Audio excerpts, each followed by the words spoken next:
Ladies and gentlemen, thank you for clicking on this video. My name is In the Game Kaya of ITGK Sports, and alongside me, my brother and partner on the court, Super Shadow 515. Say hello. What's up, everybody? Today we're jumping into episode 2 of our 2K24 podcast series, and we're gonna cover some of our thoughts from opening weekend and what we're looking at as we move forward in the next few weeks. So, starting off, just to kind of get a basic feel for where we're at right now, what are your thoughts on my career exactly? Well, just to kind of keep it short because people probably don't care that much, and we're gonna get to like Park and the online stuff in just a bit. But yeah, my career, they actually I haven't been a my career player since 2K14, really. 14, 15, somewhere around there. I stopped playing my career on a regular basis. It just has never interested me. But yeah, they made some actual changes this year. I could see myself playing some my career this year. I've played a few games already. I broke the 100 points. Of course, you have Of course.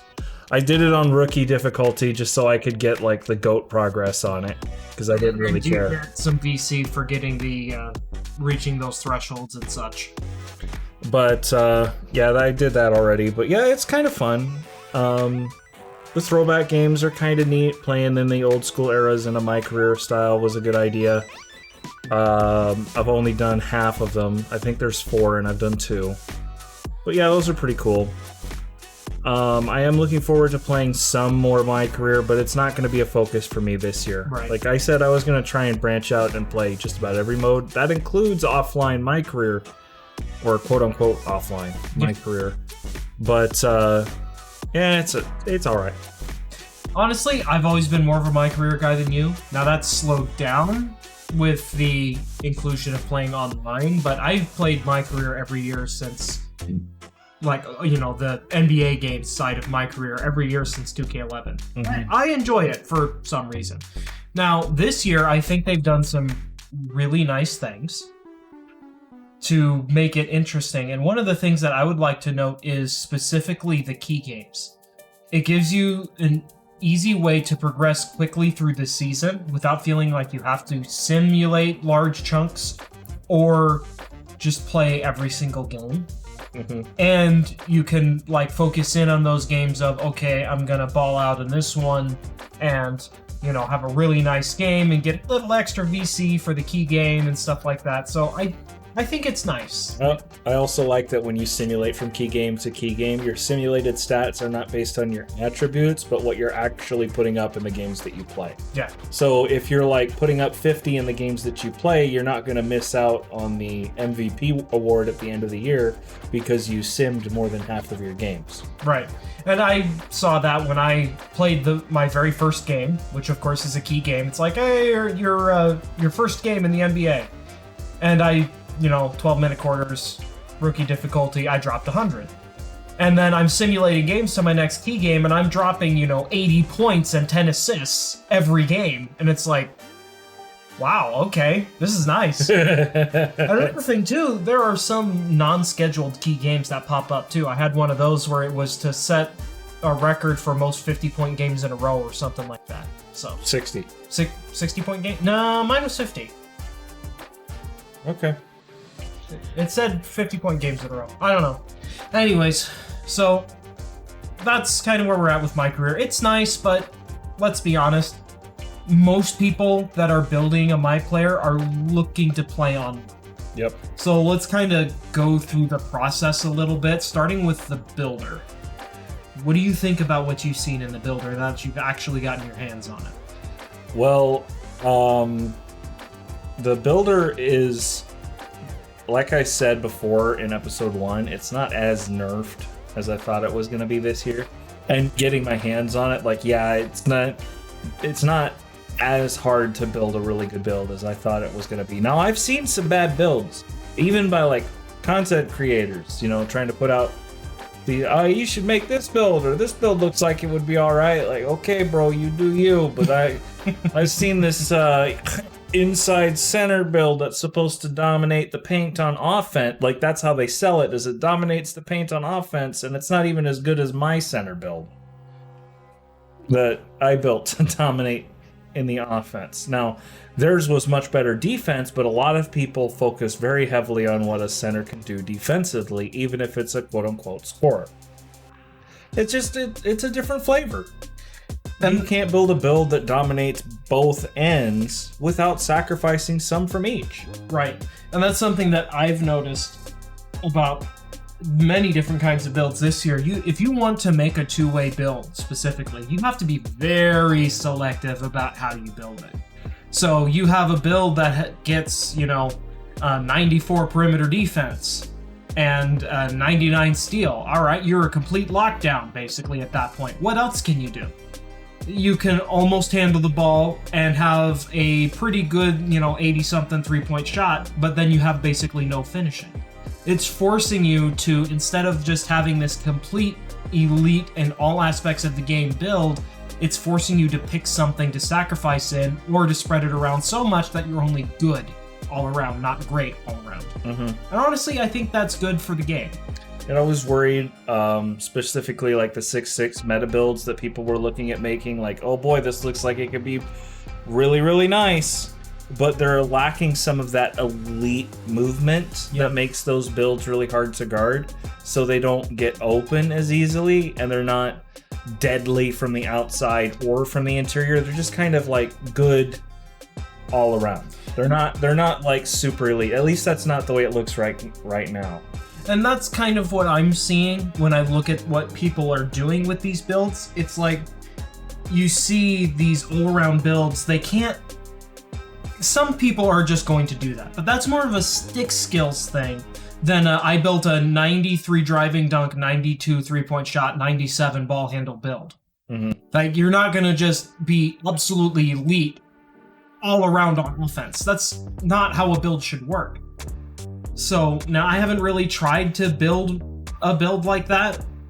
I mean, my build is a version of that, but it's flipped on its head because I'm weird. So, my build can dominate, I feel like, but it's in a different way. And a lot of that is going to be reliant on stick skill, not just, oh, I'm an elite contact dunker, I'm going to throw myself at the rim because it's 2K23. Yeah.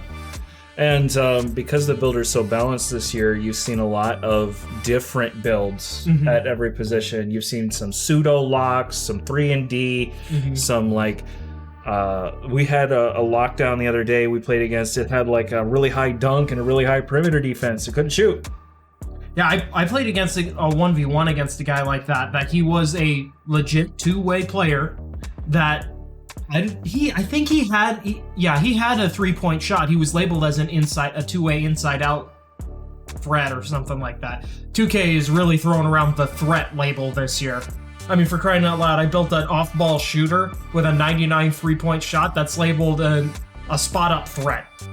But anyways, this guy had elite perimeter defense and some interior defense and an 85 ball handle and a 90-something driving. That was his game. Like, he had the ability to shoot, but it was probably one of those, 78 or so 3-point shots so that he could hit, but he's best at getting to the rim. And he was a pretty good finisher.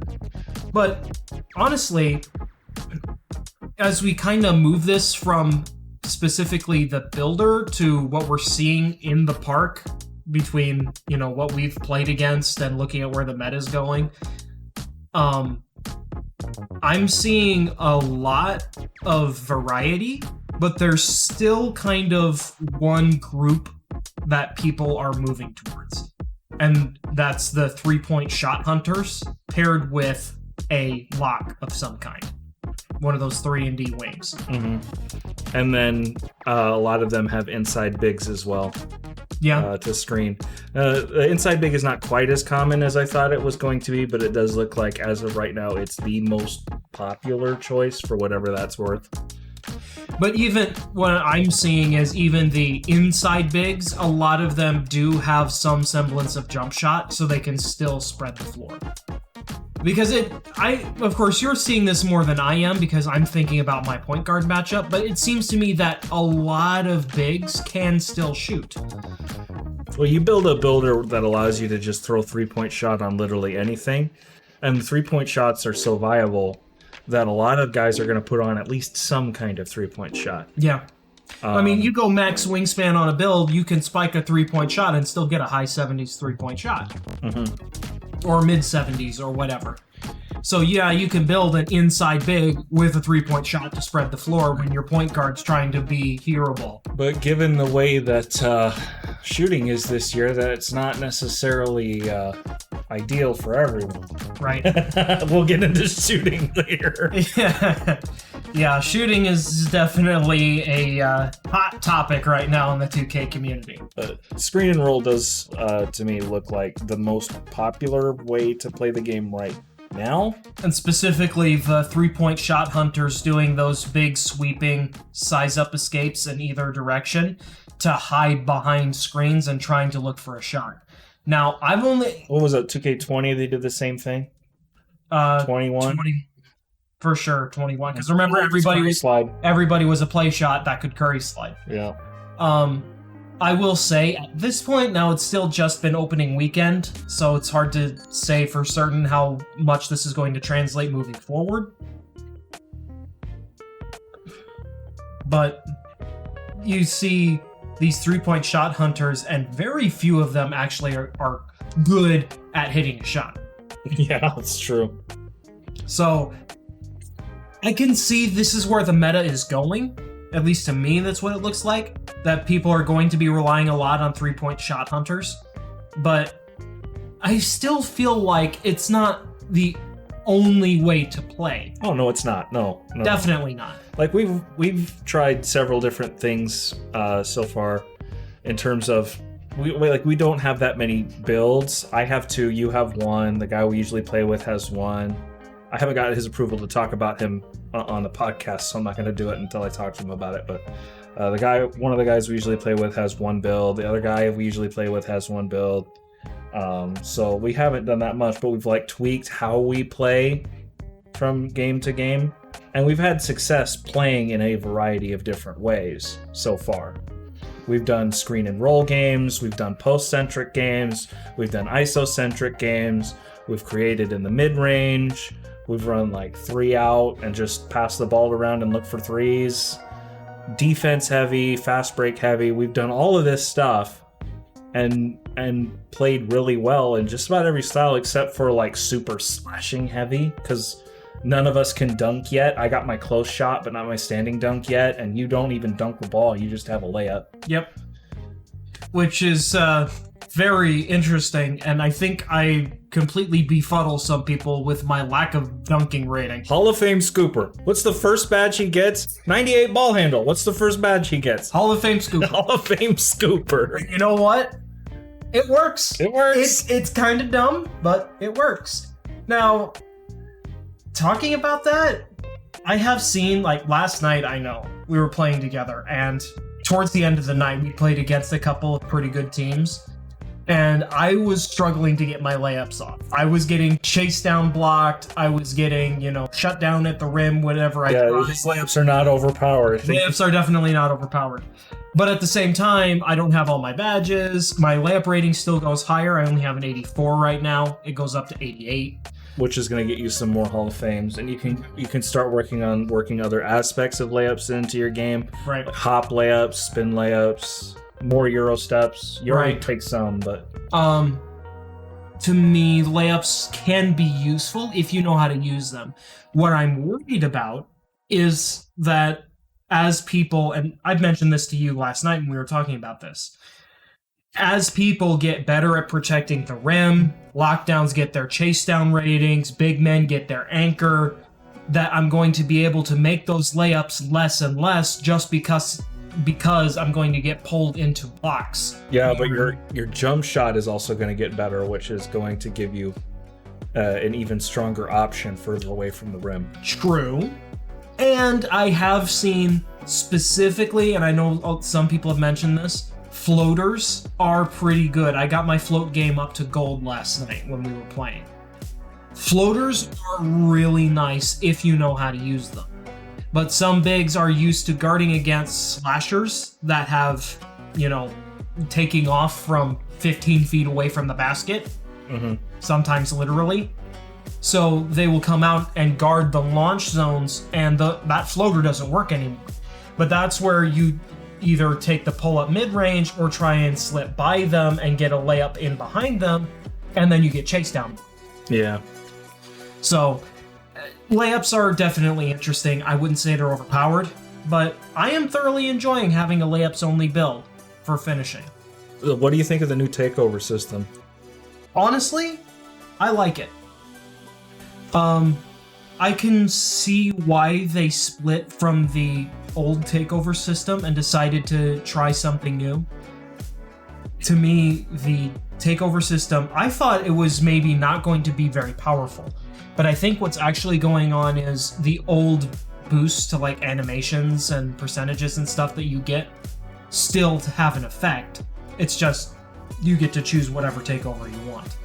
Yeah, I thought that they were going to get rid of the animations specific to takeover, but it looks like you can still trigger them. Now, I don't know if the old post-scoring animations, I don't know what takeover that's part of, whether it's... Finishing. Is it part of finishing? It's part of finishing. Okay. Because I've gotten finishing take, but I usually use it to just boost my hook shots, because I'm a post scorer. I'm a post scorer. I take hook shots. Take hook shots. I take more hooks than fades. I take fades too, and I also do spins and drop steps and wiggles and all that stuff. And I spot up for mid-range shots. I can do all that stuff. Like, I don't just hook. Please, if you're a post scorer, do more than just hook, especially. I know I don't want to get too deep in the weeds of 2K conspiracies here, but I swear, dude, like, I can't confirm this, but I swear, if you take the same type of shot over and over again, even if it's open every time, the quality of the shot goes down. Maybe, but that's also kind of getting into the shooting, and we were going to save that for a little bit later in this. Yeah, I suppose we can touch on that a little bit later.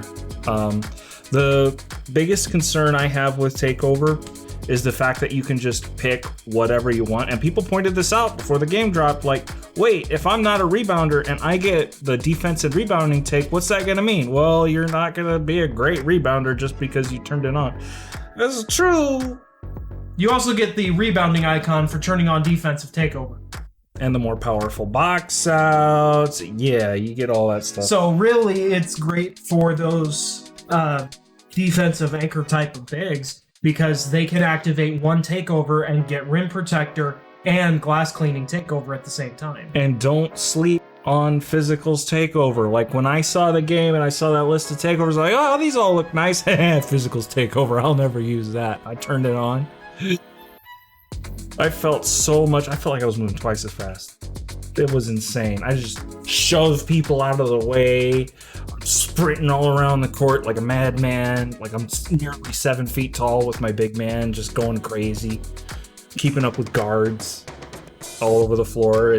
Physicals takeover is nuts. If you know when to, it's still maybe not it's not the best takeover. I will say that it's not the best takeover. There is one that stands far above the others.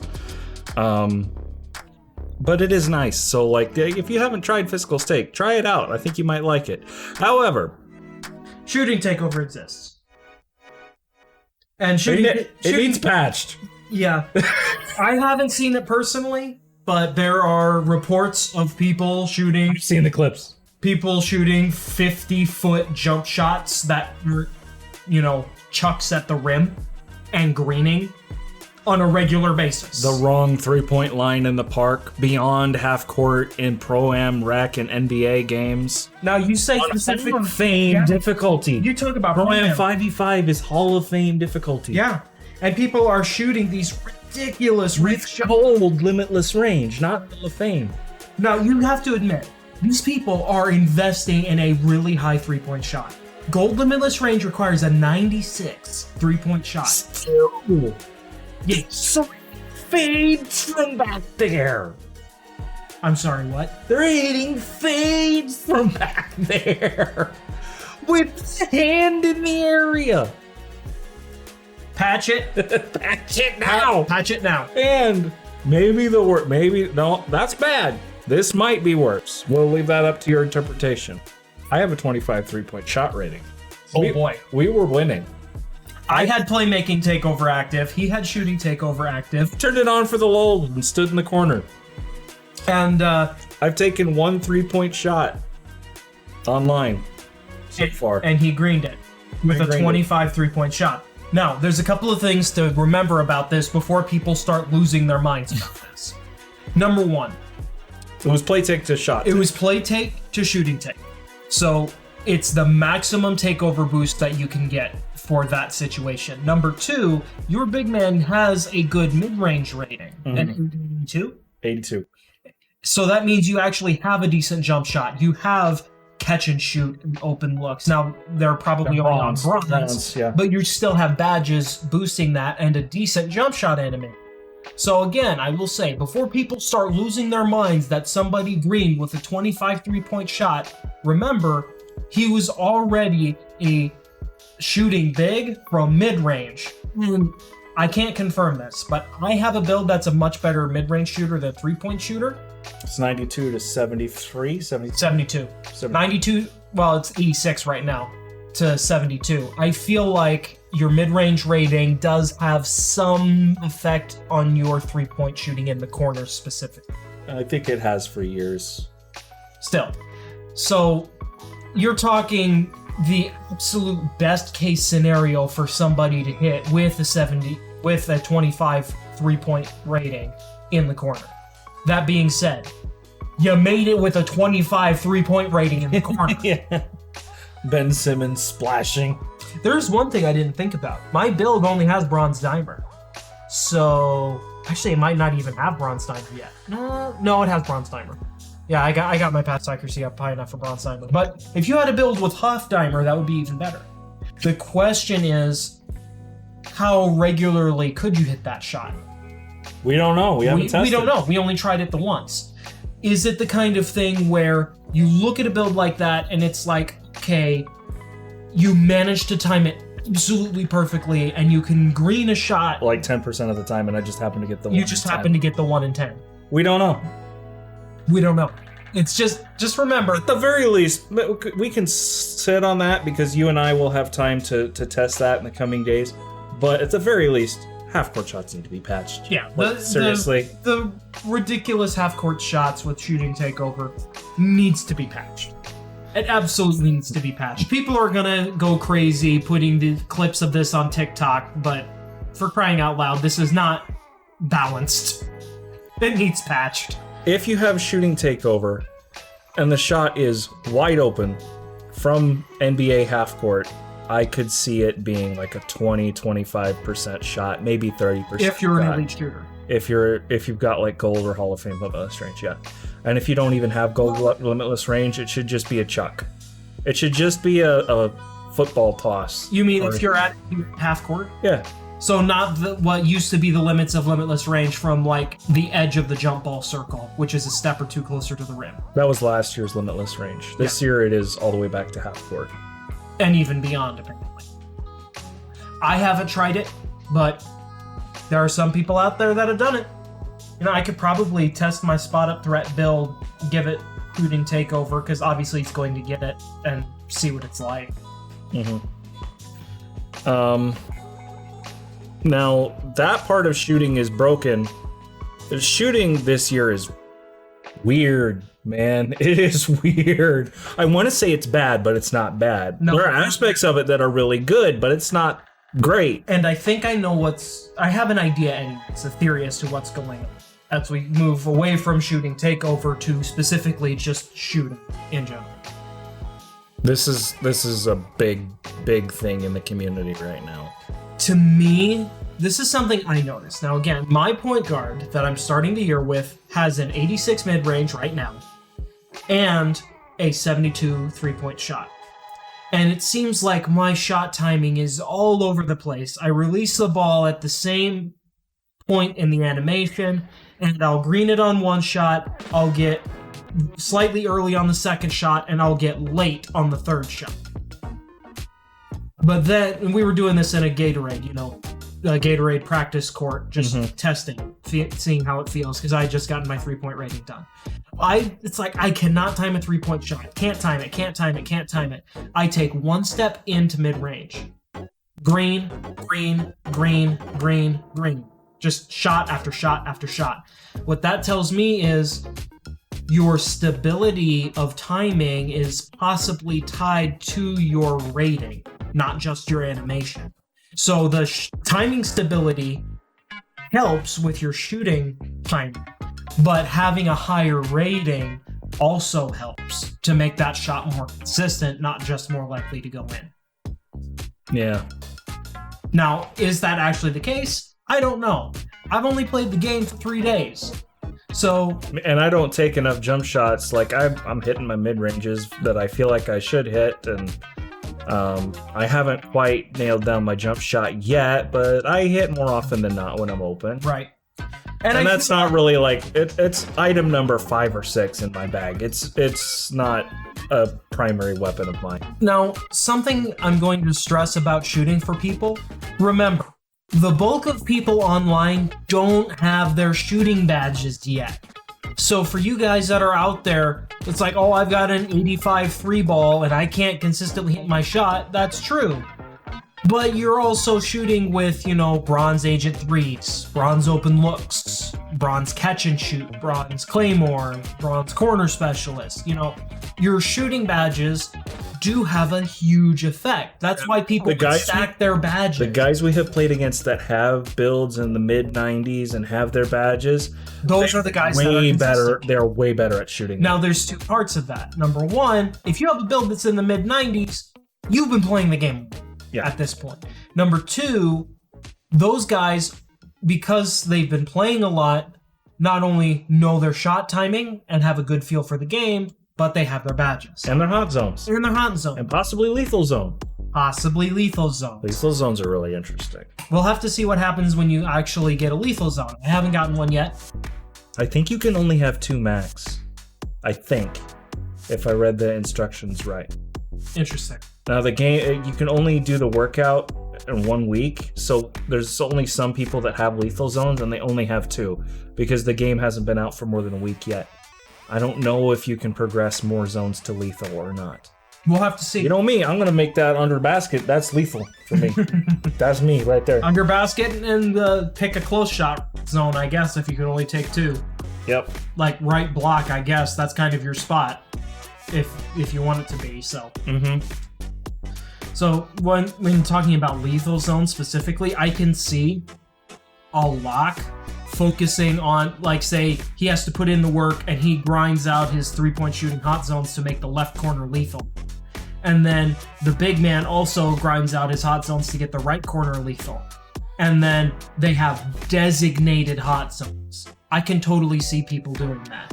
They have designated corners where the lock's going to sit in the left corner, the big's going to sit in the right corner, and the point guard has a lethal zone from 3-point top, something like that, or 3-point top and right wing. And then he just goes crazy trying to create his shot at ISO. Or the big man's setting in the screen and he's trying to create a shot in that zone, and the lock is spacing in his lethal zone. So I can see people trying to focus their shooting like that, which makes sense. If you're going to have something that's going to boost your shooting ability even that much more with a lethal zone, why not? Yeah.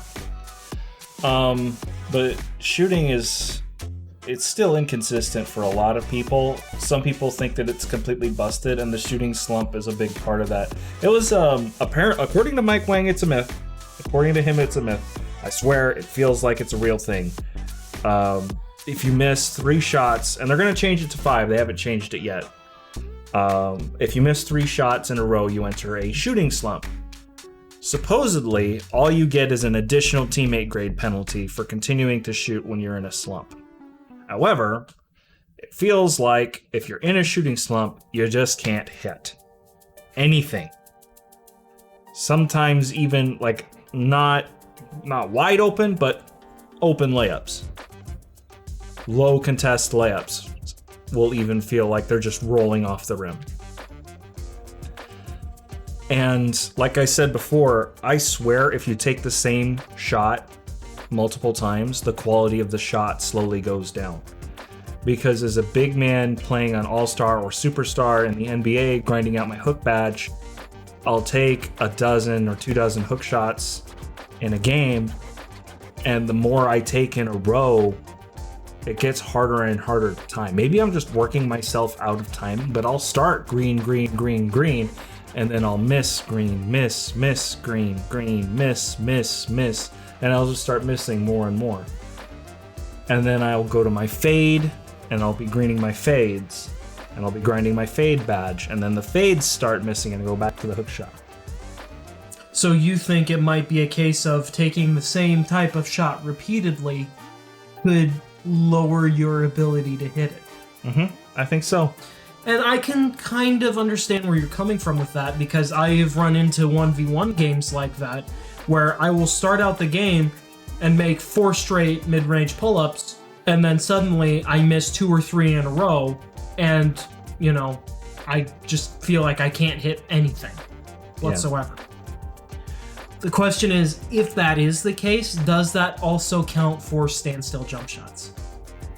Like catch and shoot jump shots? That's a good question. If that is a thing, I feel like it shouldn't count for catch and shoot jump shots, because they should be encouraging people to get open catch and shoot jump shots or free layups at the rim or dunks. Those are the highest quality shots. It could also be a couple of other things. Number one, open looks is a badge that they made this year. And I said this to you last night when we were talking about what we mentioned in the podcast.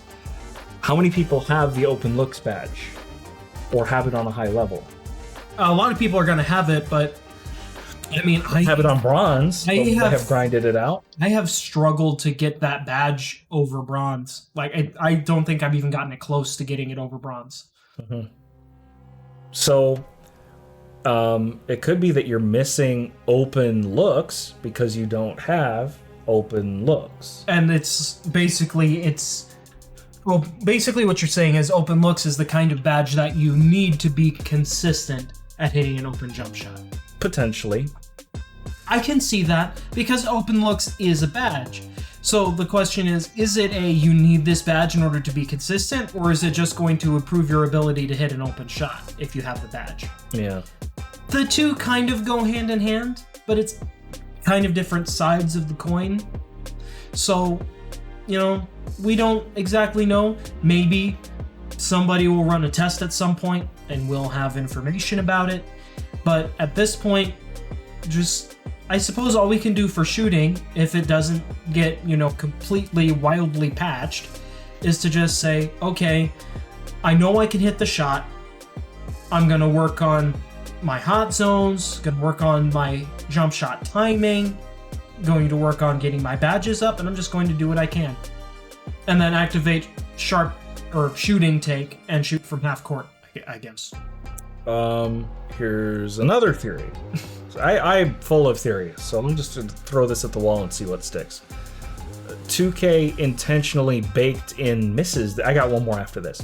2K intentionally baked in misses this year for builds that don't have a high 90s rating on their scoring. So if you have, by the time you hit mid 90s, you're pretty well consistent, but you'll miss the occasional one. By the time you hit high 90s, then by the time you get to 99, basically you're open, you timed it well, you don't miss. I can see that, and that encourages people to get the ratings as high as possible, which, if you remember, they said that going into this year that ratings were more important than badges. So maybe that was an allusion to that? Because if you have like an 82, 83 3-point, you can hit. You can totally hit. Mm-hmm. We got a guy, what's the 6'6"? What's his 3-point rating? Like a 78. He said it was around a 78. But it's not done yet either, I don't think. No, he said he got it done. Oh, it is done. Okay, well, I would have made it higher, but okay. So, like that build, we saw him hit from the corner in the rack. Oh, yeah. Plenty. My guess is it's a max wingspan build. Oh, yeah. And he maxed out his 3-point shot for having max wingspan. Mm-hmm. That would be my guess. But, I mean, you saw that last rec game we played. The last rec game we played? Because we played a few rec games last night. We played. You guys played 3. I played 2. Oh yeah, your game glitched, and then you were, soft banned for 30 minutes. So, one of the rec games that we played, it was one of the ones that you were with us. I was just lighting it up with my jump shot for like no reason, because the first game I completely sold. Not like on purpose, but I couldn't hit anything. They had a really good defense, and I couldn't get open. The few times I got open, I couldn't hit a shot. But then it's like the next game after that, I think it was the second game. The first game you were actually part of the game.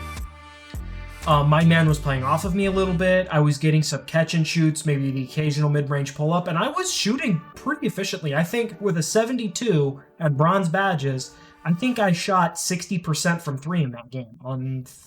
I think I was 3 for 5, plus my mid-range shots. With a 72 rating, that's fine. Perfectly fine. Because that's not exactly what the build is designed for. I got the 72 3-point shots so that I can hit, especially a catch and shoot in those kinds And when of you get shooting takeover, you'll be able to hit fine. Absolutely. So I wonder if this, kind of bringing this full circle, if this whole shooting slumps, so to speak, are baked in, the random misses, if that is baked in, it must be pretty random. Because with a 72 3-point shot, there are times that I can just light it up. But there are also times where I feel like I can't hit anything. Now, does that go back to the shooting timing that I mentioned? Or is it a shooting percentages thing?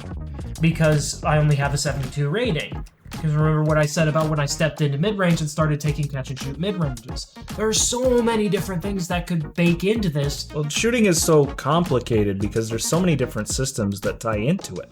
Yeah.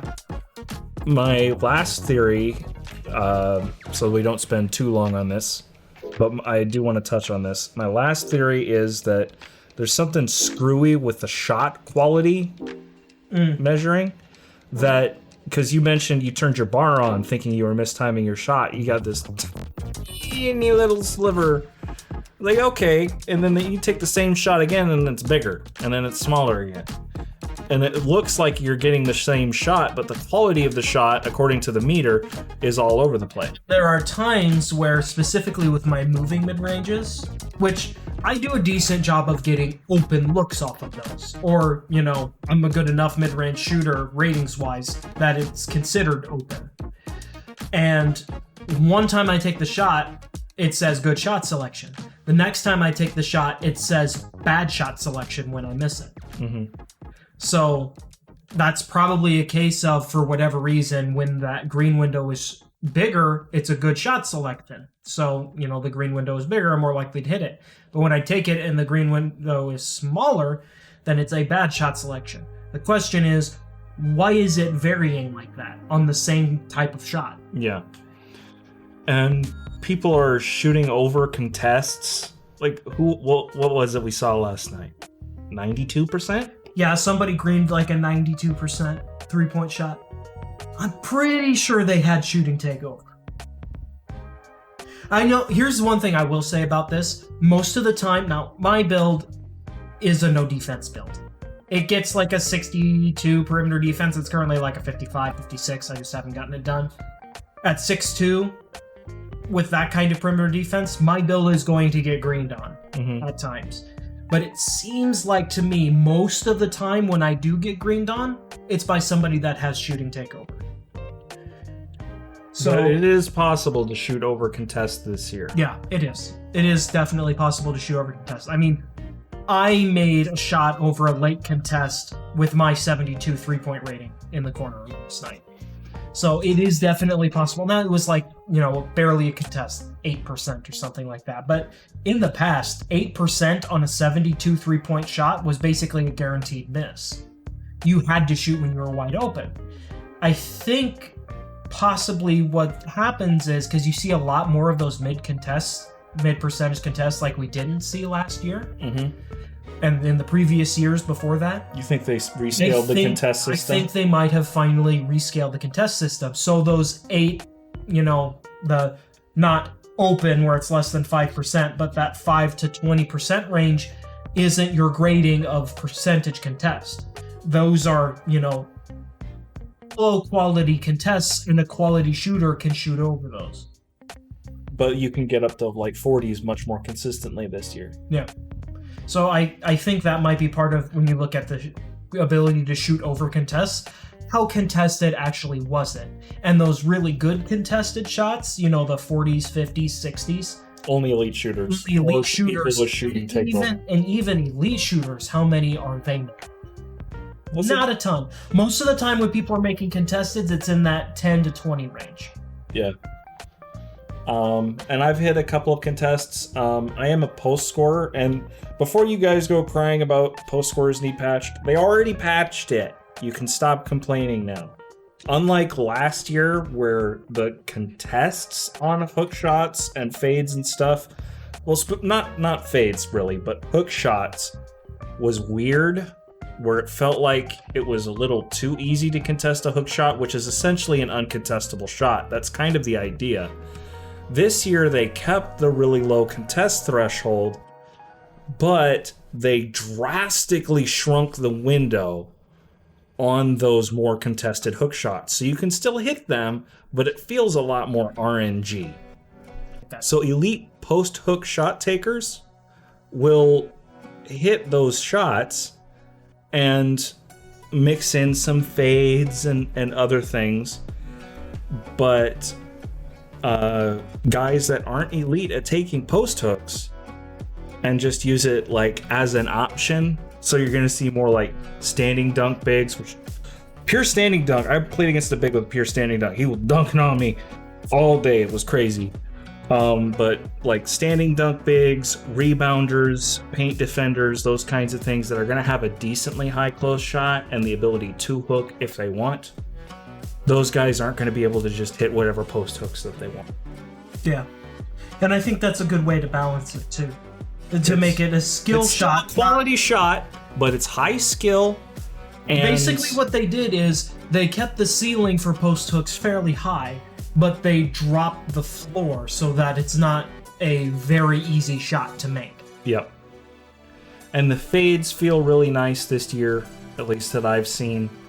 I've hit some lightly contested fades. I haven't hit a heavily contested fade. I don't have my fade badge up yet, so that might make a difference.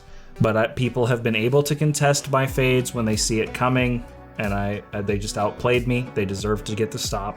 It is what it is. We'll adjust. So fades are not unguardable either, even with Hall of Fame Dream Shake trying to get shimmy fades on my opponent.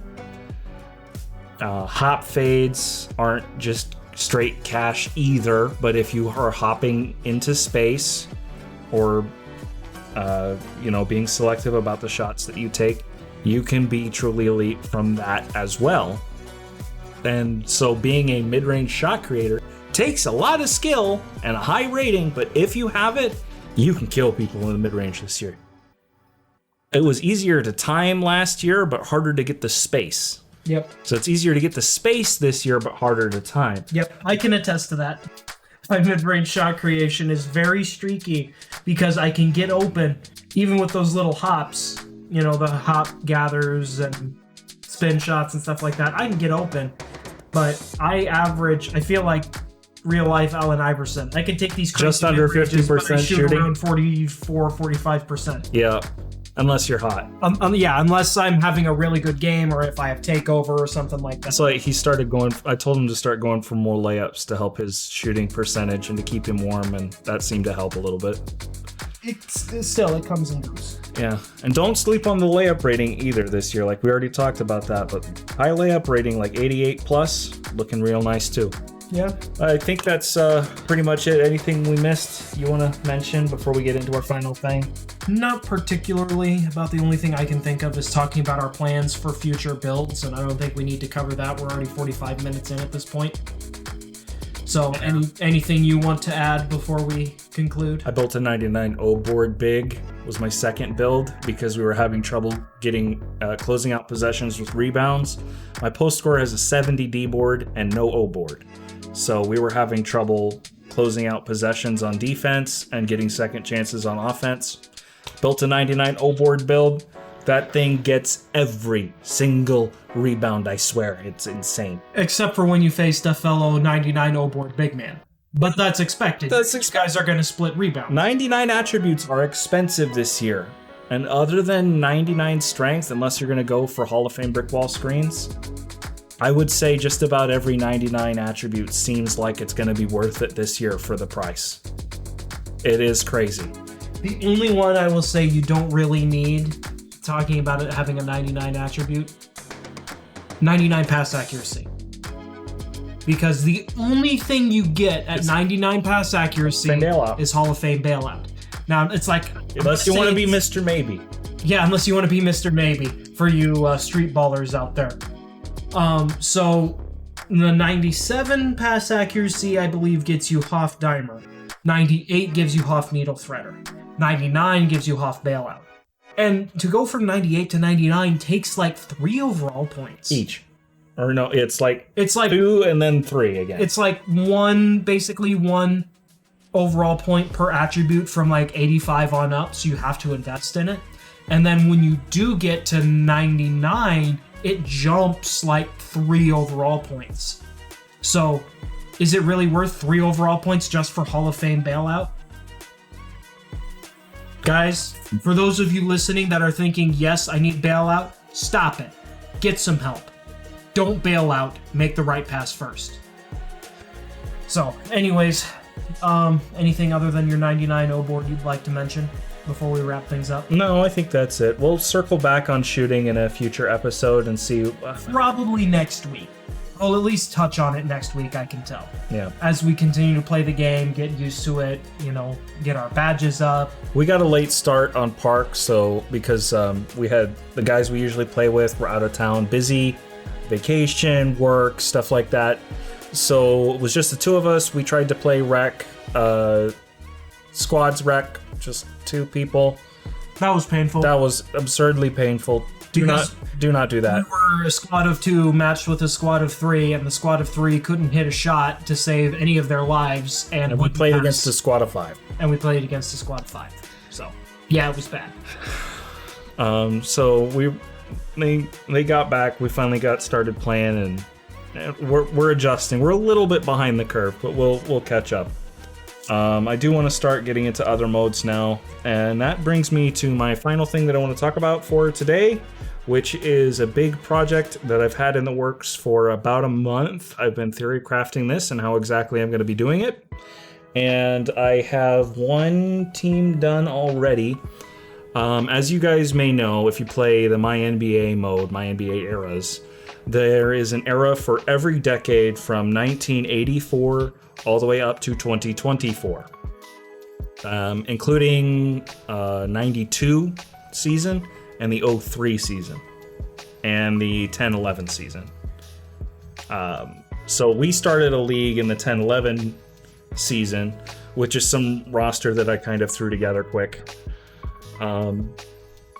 And I am working on, first of all, I have two rosters that I'm working on.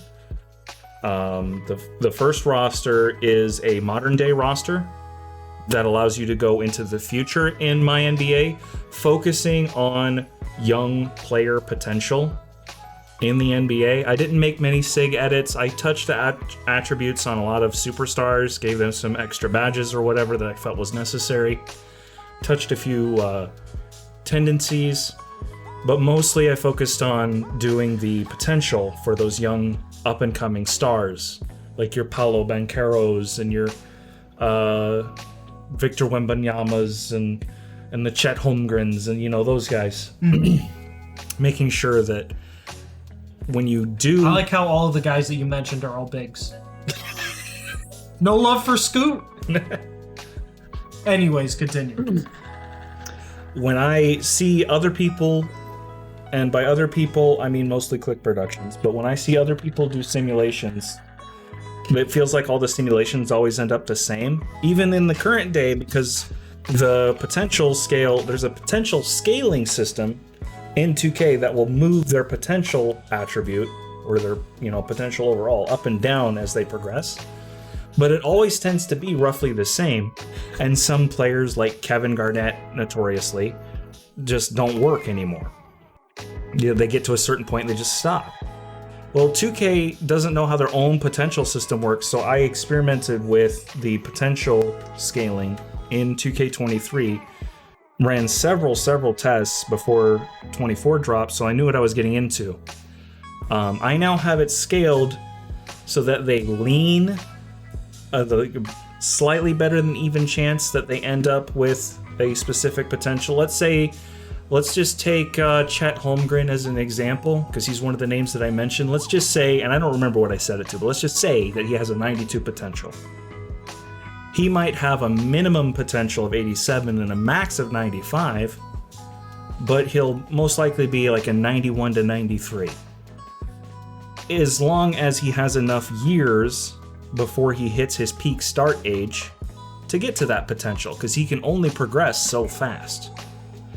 Most 2K players have their peak start age set too low, so they can't reach their true potential, and are heavily weighted to one of those specific potential numbers so that they almost always hit that number. And that also means that drafts with historic players up to current day are very cut and dry experiences where both you and the computers, for the most part, know what you're getting into with these drafts. So I pushed all of the peak start ages back a few years so they have time to reach their potentials, and split up the weights for minimum, current, and maximum potential so that they can hit a range of outcomes. And I'll be doing that for the draft classes that I make too.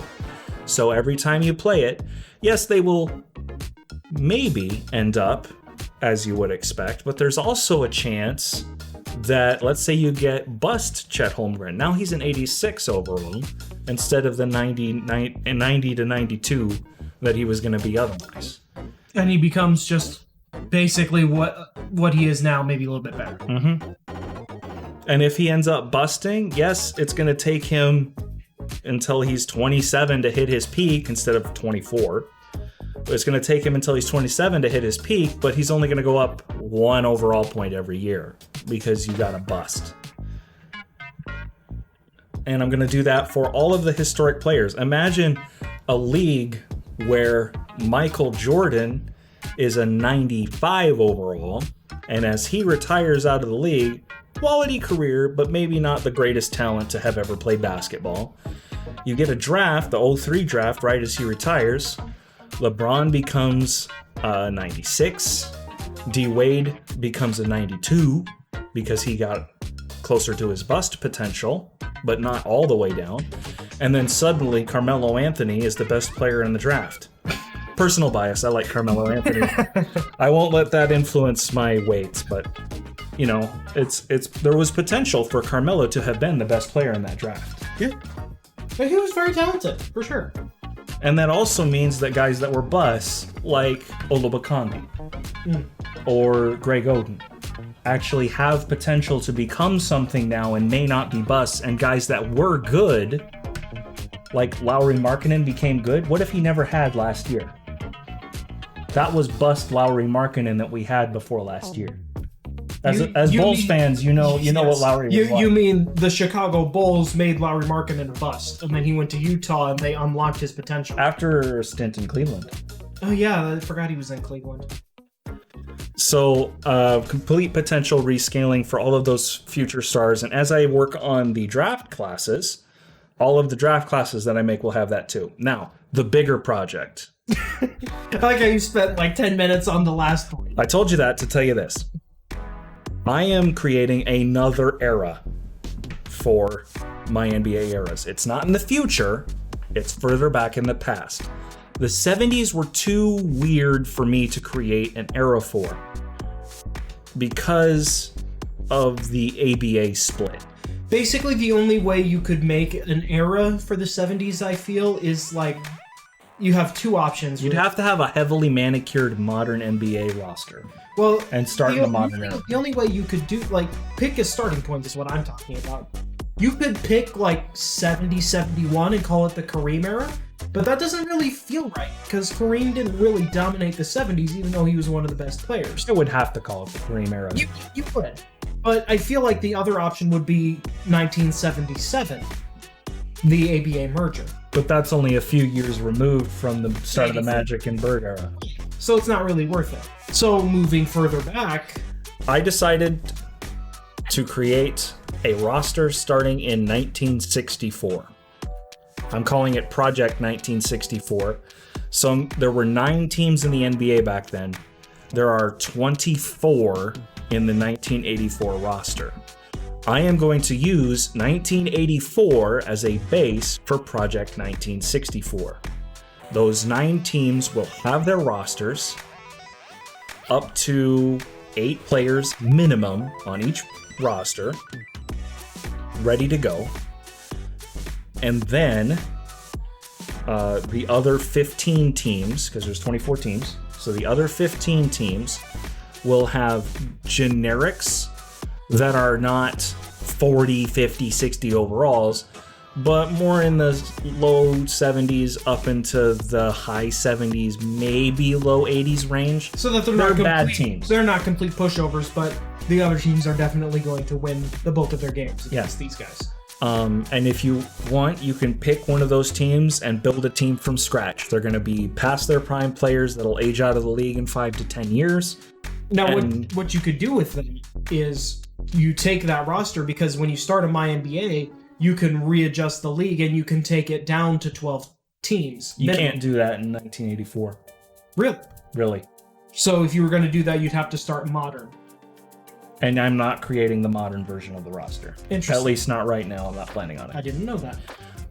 Mostly because you're not. I would have made modern, but you're not allowed if you play my NBA eras online unless you start in the past and let it naturally progress forward. If you start modern, you are not allowed to expand the league. Yeah, and a lot of people that would use this, some people that want to use this would want to start an online MyNBA with their friends. I wanted it to at least be an option. 84 also gives you the retro play styles and a presentation package that's closer to the old school style. Right. And teams will gradually be added and expanded. Now, you're thinking, okay, you're starting 20 years behind. Well, that means that there's going to be no talent in the league, right? I'm compressing the draft classes, that 20 years plus an extra 10 up to 1994, into just 10 years. So it's 3 years for every draft class. And that way you can start in 64, and by the time you get to start in quote 64, which is technically 1984, and by the time you get to 94, the draft classes are no longer compressed. The stars from the 60s will be retired or old men barely hanging on to the league. The stars of the 70s will be in their late primes or decline. The stars of the 80s will be in their early primes or even still on the rise. And the 90s will be about ready to kick off. So the 90s will be a very talent-rich era, but by the time you get into the 2000s, it'll all level out. And if you do want to start in 1984, when I get to 84, I will create an 84 roster with my adjusted potentials, adjusted ratings and tendencies and badges and all of that stuff, and an extra set of draft classes from 84 to 94 that are uncompressed if you just want to start in 1984. That will be an option too. It's going to take me time to get there, a couple months probably, but we will get there. So when can we expect Project 1964 is the next thing. I am planning on working on it and trying to get it out, get the base roster and a couple of draft classes out, hopefully by the end of the month. I don't want to push it off too far. I can't guarantee that it will be done. As we do this podcast, I'll keep you updated on that. And then I would also like to start with you and maybe any other of our friends that would be interested. Start a MyNBA eras with the 1964 roster and draft classes and just see how it goes. Yeah, and for those that are skeptical about how this works, we did do a version of this last year in my NBA Eras last year. It is a bit weird at times, and it does get very talent rich as well. But it does work. It's a little bit janky, but it does work. I think the coolest thing for me as a Wilt Chamberlain fan is the fact that Wilt Chamberlain and Michael Jordan and Shaquille O'Neal might all be in the league all at once. That'd be cool. Well, let's not forget that Wilt will be old. Let's not forget that in this league that I'm talking about from 2K23, somebody drafted both Wilt Chamberlain and Bill Russell. We started in 55 instead of 64. So somebody had two of the best centers to ever play in the league on the same team. And who did I have? Bob Pettit. And you won a championship. I had a championship. You had a championship. The Pistons had a championship. And Michael Jordan and Elgin Baylor. And we did face each other in the finals, didn't we? We did once. I won. Once. That's the one that was the year that you won. And then I repeated next year. Repeat appearance. It was you, then we both made it, and I won, and then I got beat by the Pistons, and you beat the Pistons, and then the Pistons won the last year that we played. Oh, that's confusing. Anyways, so Pistons had Elgin Baylor, the greatest player. Yeah, in the NBA. they got boom Elgin Baylor. He hit 99 overall, like best player in the league. Elgin Baylor. Yeah. Imagine too, just kind of putting a bow on this, a boom Elgin Baylor that is an insane layups guy. The way layups work this year, he's going to be unstoppable this year. Much better than he was in 2K23. That's one thing I do appreciate from what I've seen in 24. There's so much variety and ways you can score and play the game that 2K's doing a lot better with certain players that just didn't quite work. They didn't quite fit into the gameplay before. And the weighting of the 99 attribute, those higher attributes, helps distinguishing those superstars, especially the unique ones that had that one thing they were elite at, like Shaquille O'Neal. It helps to distinguish him from someone like a Patrick Ewing, who was also a great interior scorer, but he was not Shaquille O'Neal. No. So that's all we want to touch on for this week. If you have any questions, it doesn't have to be about Project 1964. I know we talked about that for 10 minutes. But if you got any questions on the park experience or builds or whatever, you want us to talk about a specific subject, we come back with this probably next week. I don't plan on this always being an every week thing, but it's early in the year. Kind of feels like we should, as news is moving really fast right now. Right. So I'm sure we're going to have more to talk about next week. Leave it in the comment section. Let us know.